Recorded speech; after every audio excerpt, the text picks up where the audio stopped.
Welcome to news wise, میں ہوں عارفہ نور۔ ناظرین، پروگرام میں کے پہلے حصے میں ہم بات کریں گے تفصیل سے جو اوورآل سیاسی صورتحال ہے۔ ایک طرف تو پہلی مرتبہ ہے کہ پاکستان فوج جو ہے اپنا ایک سابق DGISI پہ کورٹ مارشل کر رہی ہے۔ ان کو تقریباً اگست میں اریسٹ کیا گیا تھا۔ آج چند ہفتوں کے بعد DGISPR نے ایک پریس کانفرنس کی اور کچھ تفصیل فراہم کی کہ شکایات جو تھیں اور کس طرح پروسیڈ کیا ہے آرمڈ فورسز نے اس پر۔ اب پیغام تو صاف یہی دینے کی کوشش کر رہے ہیں کہ جو اکاؤنٹیبلٹی کا میکنزم ہے فوج میں وہ میرٹ پہ ہوتا ہے۔ ریاستی ادارے جو ہیں وہ اس طرح کے اپنے بھی جو لوگ ہوتے ہیں ان کی اکاؤنٹیبلٹی کرتے ہیں، اور غالباً اسی وجہ سے جو ایک عوامی اعتماد ہے اداروں میں وہ قائم رہتا ہے۔ ساتھ ساتھ مگر اس کے جو دوسرا پہلو ہے وہ یہ بھی ہے کہ بار بار پاکستان تحریک انصاف کی طرف سے یہ خدشے کا اظہار کیا جا رہا ہے، عمران خان صاحب نے خود بھی کیا ہے کہ یہ جنرل فیض کا جو کورٹ مارشل ہے اس کا اثر عمران خان صاحب پہ بھی پڑے گا اور ایونچولی ان کا ٹرائل بھی ایک ملٹری کورٹ میں ہی ہوگا۔ اس حوالے سے پاکستان تحریک انصاف نے اسلام آباد ہائی کورٹ میں ایک پٹیشن بھی دائر کی ہے۔ اس کے ساتھ ساتھ ہم بات کریں گے اپوزیشن اور جو حکومت کے درمیان مذاکرات ہیں۔ ایک طرف تو اچکزئی صاحب کو پاکستان تحریک انصاف کی طرف سے یہ مینڈیٹ ملا ہے کہ وہ جماعتوں سے گفتگو کریں، تو دوسری طرف پاکستان مسلم لیگ نواز کی طرف سے بھی یہ آواز آ رہی ہے، یا کہا جا سکتا ہے کہ ایک آدھ نیوز رپورٹ میں آئی ہے کہ سب جماعتیں آپس میں بیٹھیں اور بات کریں۔ نواز شریف صاحب نے ایک اجلاس جو کیا اس کے بعد یہ پریس ریلیز ان کی طرف سے سامنے آئی، مگر بعد میں ان کی پارٹی کی طرف سے کچھ ایسے بیانات آئے کہ جس سے لگا کہ شاید ہم جیسے لوگوں کے سمجھنے میں کچھ کمی رہ گئی ہو، اور کہ یہ لگا کہ نواز شریف صاحب نے جو گفتگو کی بات کی ہے اس میں پاکستان تحریک انصاف بھی شامل ہے۔ مگر رانا ثناء اللہ صاحب شاید واحد شخص ہیں پاکستان مسلم لیگ نواز میں جو اب بھی کہتے ہیں کہ نواز شریف صاحب PTI سمیت تمام پارٹیوں سے غیر مشروط مذاکرات چاہتے ہیں۔ اور اس کے ساتھ ساتھ محمود خان اچکزئی صاحب نے شاہد خاقان عباسی صاحب جنہوں نے پچھلے دنوں میں ہی اپنی نئی جماعت بنائی ہے ان سے بھی ملاقات کی۔ ان سب موضوعات پہ گفتگو کرنے کے لیے آج ہمارے ساتھ موجود ہے شاہد عباسی صاحب، سابق وزیر اعظم پاکستان۔ ویلکم ٹو دی شو سر۔ سر تو پہلے شروع کر لیں اچکزئی صاحب سے، آپ کی ملاقات انہوں نے آپ سے بھی کی، وہ آبویسلی مینڈیٹ لے کے آئے ہیں اپوزیشن جماعتوں کا، پاکستان تحریک انصاف شامل ہے۔ May be ask what the meeting was about، آپ کے ساتھ کیا گفتگو ہوئی؟ نہیں، اچکزئی صاحب جب بھی اسلام آباد آتے ہیں، ہمارا 30 سال کا تعلق ہے، تو ان سے ملاقات ہوتی ہے، اور جب سیاستدان ملتے ہیں تو سیاست کی بات ہی کریں گے۔ تو انہوں نے اپنی بات کی کہ میں کیا کوشش کر رہا ہوں، تو میں نے کہا میں آپ سے مکمل اتفاق کرتا ہوں کہ ملک آئین کے بغیر نہیں چلے گا، اور آج سب جو اسٹیک ہولڈرز ان کو بیٹھنا پڑے گا، تو وہ بھی یہی بات کر رہے ہیں۔ تو انہوں نے کہا کہ آپ ہمارے ایفرٹ میں شامل ہو جائیں۔ میں کہ میں اصولی طور پر آپ کے ساتھ ہوں، جو آپ بات کر رہے ہیں ہم اس کے ساتھ ہیں، لیکن کیا ہم شامل ہوں گے یا نہیں، یہ پارٹی سے مشاورت کرنی پڑے گی۔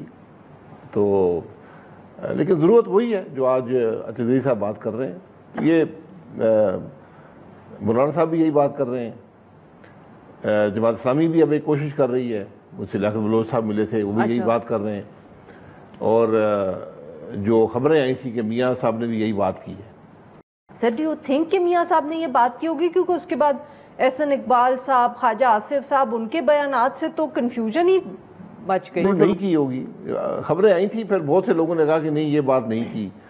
بہرحال ضرورت تو یہی آج ملک کی۔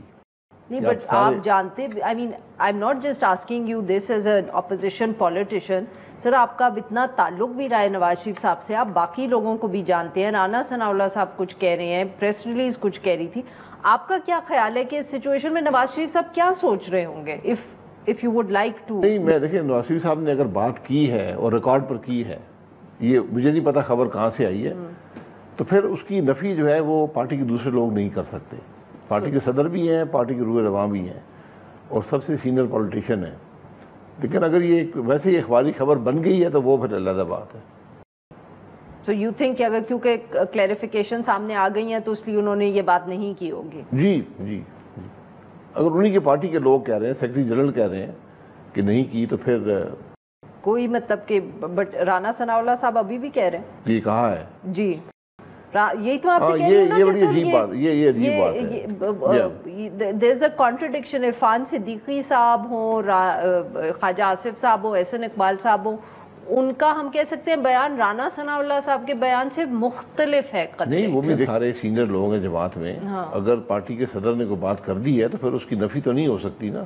اور رانا ثناءاللہ پنجاب کے صدر اگر وہ کہہ رہے ہیں تو اس بات کو واضح کر دیں تو بہتر ہے, کیونکہ حکومت میں وہ ہیں, تو حکومت جو ہے وہ پھر اس کی بات میں تو پھر وزن ہونا چاہیے.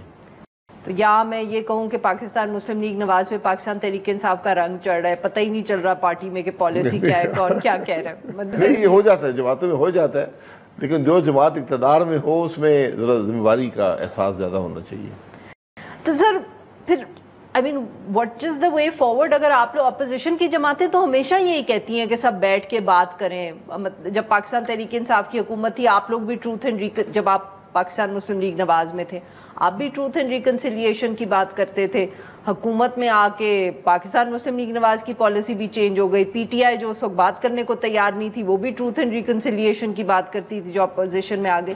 تو یہ تو sir this is not good enough for the way forward نا, کہ اگر اپوزیشن کی جماعتیں صرف کہہ رہی ہوں. دیکھیے ٹروتھ آپ کر لیں, ریکنسیلیشن ذرا لمبا کام ہوتا ہے, تو ٹروتھ کر لیں, ٹروتھ آ جائے تو باقی چیز چل پڑے گی. دوسری یہ بات ہے کہ یہ جو ایک بات یہ ہے کہ مذاکرات ہوں گے, مذاکرات کا یہاں گنجائش نہیں ہے. اچھا, یہاں آپ فریق تو نہیں ہے نا, آپ سب کا مقصد ایک ہے. ہم تو الیکشن لڑتے ہیں نا, سیاسی جماعتیں آپس میں الیکشن لڑتی ہیں, کوئی دشمنی نہیں ہوتی اور کوئی اس میں فریق نہیں بنے ہوتے, الیکشن لڑتے ہیں. بعد الیکشن جب ہو جاتے ہیں اس کے بعد کچھ اپوزیشن میں ہوتے ہیں, کچھ گورنمنٹ میں ہوتے ہیں. تو اب ضرورت اس بات کی ہے کہ اکٹھے بیٹھیں اور آگے کا ایجنڈا طے کریں.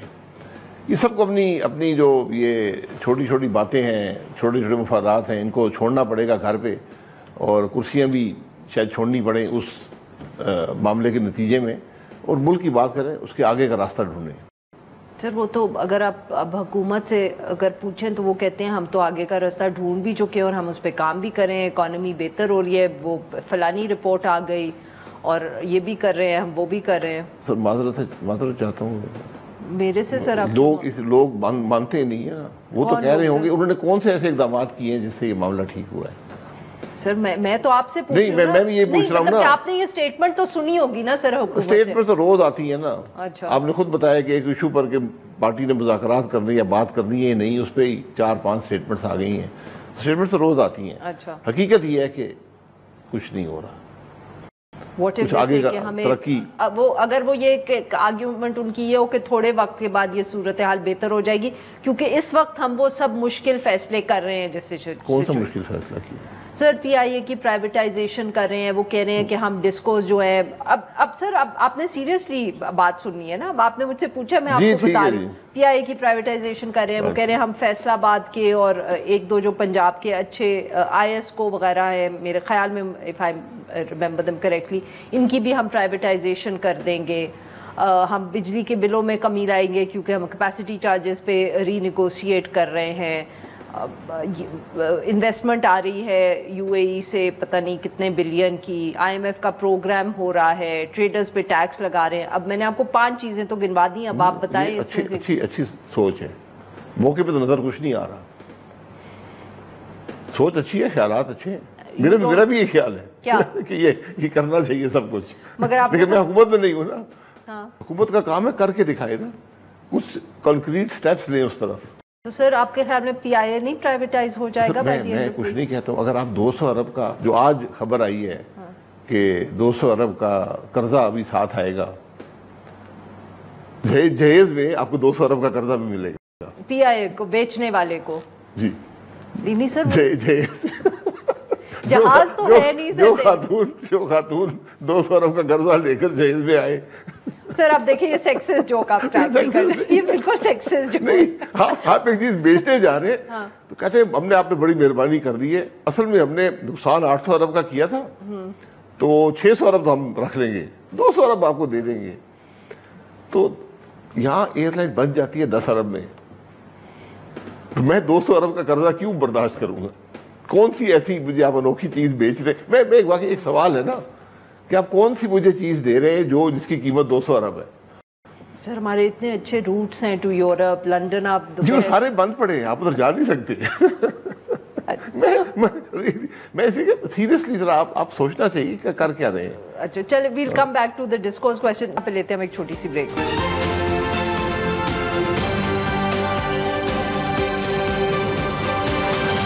ویلکم بیک ناظرین, ہم گفتگو کر رہے ہیں شاہد خاقان عباسی صاحب سے. سر آج ایک اور بھی بہت اہم ڈیولپمنٹ ہوئی, DGISPR کی پریس کانفرنس ہوئی. انہوں نے بہت تفصیل سے پہلے تو صرف پریس ریلیز آئی تھی نا سابق DGISI کے کورٹ مارشل کے حوالے سے. آج انہوں نے بات بھی کی, کچھ تفصیل بھی بتائی کہ کب شکایت ملی, کب انویسٹیگیشن ہوئی, اب کورٹ مارشل آگے جا رہا ہے. نہیں, میں نے جو لاسٹ ٹائم جو آیا تھا تو وہ ایک وہ تو پریس ریلیز تھی نا سر. جی تھی, تو اس کے اندر بڑا واضح تھا کہ یہ چارجز ہیں جی, اور کہا گیا تھا کہ ہو سکتا ہے ان کے خلاف کوئی اور چارج بھی لگے پوسٹ ریٹائرمنٹ. تو آج بھی جو بات ہوئی ہے اس میں کوئی اسپیسیفک بات نہیں آئی کہ کیا وہ چارجز لگ گئے ہیں, اس کا کورٹ مارشل ہو رہا ہے یا پرانی چارجز پہ کورٹ مارشل. مطلب سر تفصیل اس طرح انہوں نے پرووائڈ کی کہ انہوں نے کہا کہ ہمیں شکایت ملی ڈیفینس منسٹری سے ملی, پھر ہم نے انویسٹیگیشن شروع کی ٹاپ سٹی کا. But you are absolutely right کہ وہ جو دوسرا حصہ ہے اس پہ انہوں نے آج بھی وہی بات مور اور لیس دہرائی کہ کچھ اور بھی شواہد ملے ہیں, کچھ اور بھی وہ کیا ایگزیکٹلی تھا یا نہیں تھا, وہ اس کی کوئی ڈیٹیلز نہیں. جو انہوں نے قانون بیان کیا وہ بالکل درست ہے. قانون یہی کہتا ہے کہ آپ ریٹائرڈ ہوں یا سرونگ ہوں, اگر آپ آرمی ایکٹ کی خلاف ورزی کریں گے تو آپ کے خلاف فوج کارروائی کر سکتی ہے, فوج خود آرمی ایکٹ کے تحت. پہلے بھی ہوتی رہی ہیں. کورٹ مارشل ہوگا, اسٹینڈنگ کورٹس نہیں ہوتے, کورٹ مارشل ہوتا ہے, ایک کورٹ بنایا جاتا ہے. تو اب وہ اس کی اسپیسیفکس نہیں آئیں کہ کیا چارجز لگے ہیں, اگر لگے ہیں تو کیا اس پہ ٹرائل شروع ہوا ہے. پرانی بات تو سمجھ آ گئی کہ وہ ٹاپ سٹی والا ہو رہا ہے. یہ اب نئی آج کی بات کم از کم جو میں نے سنا ہے آپ کے پروگرام میں وہ مجھے کچھ واضح بات کو نہیں کرتا. صحیح. تو یو تھنک کہ یہ کبھی تفصیل سامنے آئے گی کیا کورٹ مارشلز میں جو کچھ ہوتا ہے؟ بالکل ضروری نہیں ہے, بلکہ بہت کم ایسے اوکیزنز ہوتے ہیں کہ نام دیا جاتا ہے اور چارجز بتائے جاتے ہیں. یہ ایک یونیک سا ایونٹ ہے جو ہوا ہے. لیکن جو دوسری بات کی ہے, یہ چارجز بغیر پبلک کیے بھی آپ کورٹ مارشل کر سکتے ہیں. صحیح. اچھا سر, IMF کے پروگرام میں تاخیر ہوئی ہے. میرا پوائنٹ صرف یہی تھا کہ جیسے آپ کہتے ہیں کہ سب کو بیٹھنا چاہیے اکٹھے, تو کیا جو اکانومی کی سچویشن ہے وہ بھی اس کا حصہ ہے, یا سچ مچ یہ حکومت جو ہے سمجھتی ہے کہ اگر وہ معیشت کو فکس کر لیں گے تو جو پولیٹیکل مسائل ہیں they will fall into place, because ان کی اس وقت. میری رائے مختلف ہے. میری رائے یہ ہے کہ اگر آپ پولیٹیکل معاملات کو درست نہیں کریں گے تو اکانومی بھی ان پلیس نہیں آئے گی. Nothing will fall in place. تو سر IMF کے پروگرام میں ڈیلے کس لیے ہو رہا ہے؟ ڈیلے جو ہے وہ میری نظر میں پبلک ڈیبیٹ کا حصہ نہیں بنانا چاہیے. یہ حکومت اپوزیشن کو لے کانفیڈنس میں. میں جانتا ہوں کیا وجوہات ہیں, جو لوگ اس معاملے کو جانتے ہیں وہ بھی جانتے ہیں. یہ پبلک ڈیبیٹ نہیں ہونی چاہیے. یہ انشاءاللہ حل ہو جائے گا. یہ بات ملکی ہے, حکومت کی نہیں ہے, یہ ملک کی بات ہے. نہیں تو سر مطلب کہ پبلک ڈیبیٹ کیوں نہیں؟ ہر چیز ہی آپ لوگ کہتے ہیں پبلک ڈیبیٹ نہیں ہونی چاہیے, but we need to know کہ کیا ہو رہا ہے. الیکٹڈ گورنمنٹس ہیں, وہ مینیج کیا جائے نا, ہر ڈیٹیل نہیں بتائی جاتی. یہ کانفیڈنس میں نیگوشیشنز ہوتی ہیں, پھر آپ ایک کمٹمنٹس کرتے ہیں, ان کمٹمنٹس کو پورا کرنے کی کوشش کرتے ہیں. کبھی وہ کمٹمنٹس پوری نہیں ہو سکتی, کچھ اس میں کمی رہ جاتی ہے, اس پہ پھر آپ کو مزید IMF سے بات کرنی پڑتی ہے. تو یہ ہو جائے گا. بٹ آپ کے جی ہو جائے گا. ماضی میں بھی ایسے ہوا ہے, آپ کو ٹائم لگا ہے, آپ نے کر لیا. سر اختر مینگل صاحب کے استعفے کو کس طرح دیکھ رہے ہیں آپ؟ یہ بہت تشویشناک بات ہے. اچھا. میں اس لیے کہتا ہوں کہ, اور یہ بات میں نے اختر مینگل صاحب سے خود بھی, میں جب ان کے گھر گیا تھا, سال ہو گیا الیکشن سے پہلے. جی الیکشن سے پہلے ان کی فیملی میں ڈیتھ ہو گئی تھی. تو اس وقت بھی انہوں نے یہ کہا تھا کہ دیکھیں, میں جو ہمارے صوبے کے حالات ہیں, ہمارے نوجوان جو سوال کرتے ہیں اس کے جواب میرے پاس نہیں ہے. تو کہ ان کے ہمارے حقوق کیوں نہیں مل رہے, ہمیں ایک بہتر مستقبل کیوں نہیں, کیسے ملے گا. مینگل صاحب سردار بھی ہیں اور MNA بھی ہیں. یہ بڑا ایک ڈیفیکلٹ بیلنس ہے. تو اگر وہ یہ بات کر رہے ہیں جو انہوں نے, کہ میرے پاس کوئی اب راستہ نہیں ہے, کیونکہ اگر وہ اس نظام میں بیٹھیں گے تو کل وہ ان نوجوانوں کے جواب نہیں دے پائیں گے. تو ایک ہی وہ طریقہ ہے ان کا. میرے پاس یہی, انہوں نے کہا کہ میرے پاس یہی طریقہ ہے, میں جا کے ان کے ساتھ بیٹھ جاؤں گا, میں بھی احتجاج کا حصہ بن جاؤں گا. تو میں اس کا مقصد یہ ہے کہ بات بہت گہری ہے. آپ آج بلوچستان کے مسائل حل کریں. بلوچستان جو ہے بہت بڑا رقبہ ہے, آبادی وہاں پر کم ہے, وسائل ان کے پاس بہت زیادہ ہیں, اور جو بھی ڈیولپمنٹس ہو رہی ہیں ہمارا سب سے بڑا فوکس ہے وہ بلوچستان پر ہی ہے, اور جو کچھ وہاں سے نکلے گا اس کا 25% بلوچستان کو ملے گا. تو سر یو تھنک کہ یہ اتنا جو کہا جاتا ہے کہ ڈپرائیوڈ صوبہ ہے, ریسورسز کم ہیں یا کرپشن میں چلا جاتا ہے, لوگوں تک نہیں پہنچتا, گورننس کا ایشو ہے یا پولیٹیکل ایشو ہے؟ ہر قسم کے ایشو ہیں, گورننس کے ایشو ہیں, پولیٹیکل ایشو ہیں, ان کے رائٹس کے ایشوز ہیں, مینڈیٹ کے ایشوز ہیں.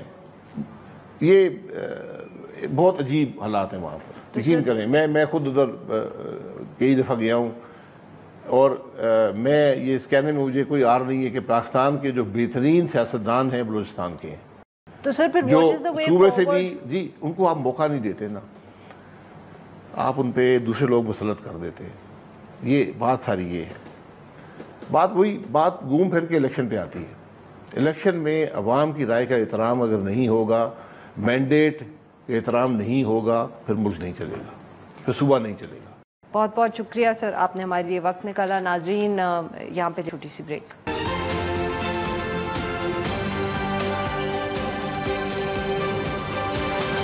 ویلکم بیک ناظرین. پروگرام کے اس حصے میں ہم ذکر کریں گے تھوڑا سا سیکیورٹی سچویشن کا. آج ڈی جی ISPR کی پریس کانفرنس ہوئی, انہوں نے بلوچستان میں جو واقعہ ہوا اس کا ذکر کیا, پھر خیبر پختونخوا کا بھی ذکر آیا, عزم استحکام, نیشنل ایکشن پلان. 2-3 اہم باتیں کی ڈی جی ISPR نے. اس میں سے ایک تو یہ تھی کہ انہوں نے کہا کہ پاکستان میں اس وقت عملاً کوئی ایسا علاقہ نہیں ہے جہاں دہشت گردوں کی اجارہ داری ہو, جس کو کہتے ہیں نا کہ نو گو ایریاز بقول ان کے کوئی نہیں ہے. اس کے ساتھ ساتھ انہوں نے یہ بھی کہا کہ جو کلیئر اینڈ ہولڈ کے مراحل تھے کاؤنٹر انسرجنسی میں, جن کا بہت ان لفظوں کا استعمال ہوتا ہے, وہ ہم نے پورے کر دیے ہیں. جو بلڈ اور جو سویلین اتھارٹیز نے کرنا ہے اس پہ کچھ سوالات ابھی بھی ہیں. انہوں نے کہا کہ انٹیلیجنس بیسڈ آپریشنز بھی ہو رہے ہیں. اس کے ساتھ ساتھ انہوں نے ذکر کیا کہ کابل میں جب سے تبدیلی آئی ہے تو جو دہشت گرد ہیں پاکستان میں, ان کی سہولت کاری جو ہے وہ بہت حد تک بڑھ چکی ہے, چاہے ٹریننگ کیمپس کی شکل میں ہو یا نقل حمل کی صورت میں. اور انہوں نے یہ بھی کہا کہ پاکستان کی جو حکومت ہے وہ کابل میں جو عبوری حکومت ہے اس کے ساتھ رابطے میں ہے. انہوں نے کہا افغانستان ہمارا برادر اسلامی ملک ہے اور ہم نے ہمیشہ ان کا ساتھ دیا ہے, مگر اور ہم یہ اب چاہتے ہیں کہ وہ دہشت گردوں پر کو پاکستان پر فوقیت نہ دیں. ان سارے معاملات پہ گفتگو کرنے کے لیے آج ہمارے ساتھ طاہر خان صاحب ماہر ہیں سیکیورٹی افیئرز کے, اور خاص طور پہ افغانستان کے ساتھ تعلقات پہ گہری نظر رکھتے ہیں. ویلکم ٹو دا شو طاہر صاحب. آبویسلی ایک اہم پریس کانفرنس تھی اور یہ بھی بات بہت اہم ہے کہ بلوچستان میں اس طرح کا واقعہ ہوا, مگر انہوں نے پھر بھی دہشت گرد جو خیبر پختونخوا میں آپریٹ کر رہے ہیں, کابل حکومت کا, اس کا بھی انہوں نے ذکر کیا اسی جب ساری بات کرتے ہوئے. کس طرح دیکھ رہے ہیں آپ کو؟ ڈز اٹ مین کہ پاکستان کے شاید افغان طالبان سے جو کوئی گفتگو ہو رہی ہے یا مذاکرات ہو رہے ہیں وہ غالباً ان سے کوئی جس کو کہتے ہیں نا بہتری نہیں ہو رہی؟ بہت شکریہ مجھے پروگرام میں دعوت دینے کی. میری نظر میں بالکل آپ کے سوال کے آخری حصے سے میں بھی اتفاق کرتا ہوں کہ بہتری نہیں ہو رہی, اور اسی لیے ڈی جی ISPR کی پریس کانفرنس میں جو سہولت کاری کا ذکر کیا ہے, ان کے بقول کی سہولت کاری زیادہ ہو رہی ہے جب سے طالبان کی حکومت آئی ہے. دوسرا میرے خیال میں انہوں نے وہ ایک موقف پاکستان کا ہے اس کو دہرایا بھی ہے کہ افغان طالبان یا TTP کو لے یا پاکستان کو لے, تو یہ بھی ایک لحاظ سے آج اس نے کہا ہے. تو اس کا مطلب یہ ہے کہ تعلقات میں وہ جو ایک تناؤ ہے, کشیدگی ہے, وہ موجود ہے. ممکن ہے کہ پاکستان نے تو مذاکرات والا TTP سے, کردم تنظیموں سے اس کو تو کلوز کر دیا ہے, وہ تو کہ نہیں کریں گے. اب پاکستان کا انحصار افغان طالبان پہ ہے.